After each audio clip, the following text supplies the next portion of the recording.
ఒక నిమిషం సెక్రటరీ గారు ఒక నిమిషం టైం అవుతుంది. మొత్తం మీ పార్టీ మీరు మాట్లాడుకుంటారు. ఆగండి శేఖర్ రెడ్డి గారు అన్ని మాట్లాడిస్తాను ఉండండి, ఒక్క నిమిషం ఉండండి.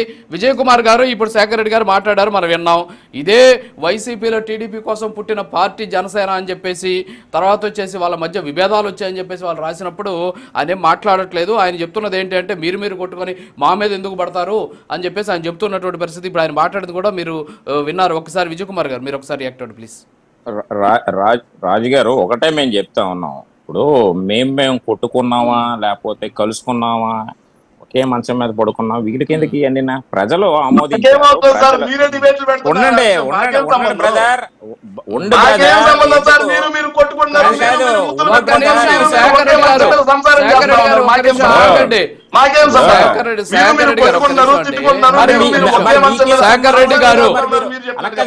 సంబంధం అంటే వైసీపీ కుట్ర ఎందుకు చించుకుంటున్నారు మీరు? ఎందుకు చించుకుంటున్నారు మీరు? కాదు బ్రదర్, శేఖర్ రెడ్డి గారు మాట్లాడనివ్వండి సార్.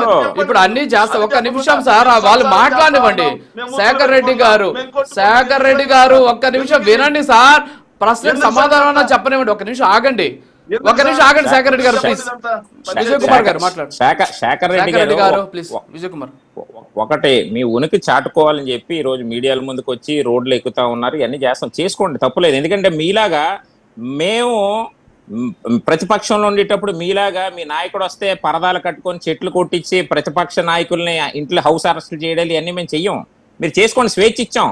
గతంలోనే ఓదార్పు యాత్ర అని దొంగ యాత్ర చేసినటువంటి మీ జగన్మోహన్ రెడ్డికి ఆ రోజు ముఖ్యమంత్రిగా ఉన్నటువంటి చంద్రబాబు నాయుడు గారు అన్ని విధాలుగా ఏర్పాట్లు చేసినటువంటి వ్యక్తి. ఎందుకంటే ఒక నాయకుడికి సమర్థమైనటువంటి నాయకత్వం ఉండాలి.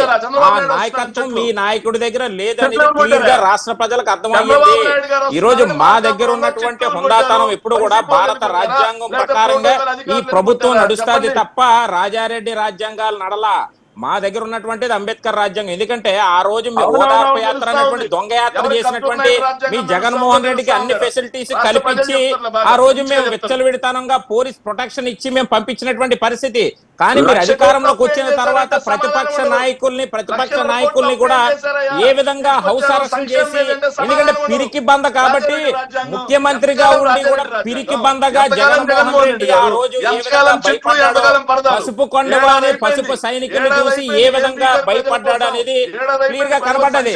ఎవడన్నా ఒక ముఖ్యమంత్రిగా ఉన్నటువంటి వాడు స్వేచ్ఛగా జనాల్లోకి వచ్చి తిరగాలి తప్ప పసుపు కొండవా చూస్తే భయపడదు. ఏదన్నా సభల్లో పసుపు వేసుకొస్తే వాళ్ళు అరెస్ట్ చేసేయండి, వీళ్ళని అరెస్ట్ చేసేయండి. ఇదే తప్ప ఇంకొక దారుణం ఎప్పుడు కూడా లేదు మీకు. ఎందుకంటే ఒక ముఖ్యమంత్రి అన్నటువంటి వాడు ఖచ్చితంగా రాష్ట్రంలో ఉన్నటువంటి ప్రజలకి స్వేచ్ఛగా ప్రజలను కలిసే విధంగా ఉండాలి తప్ప ఇంకొకటి కాదు.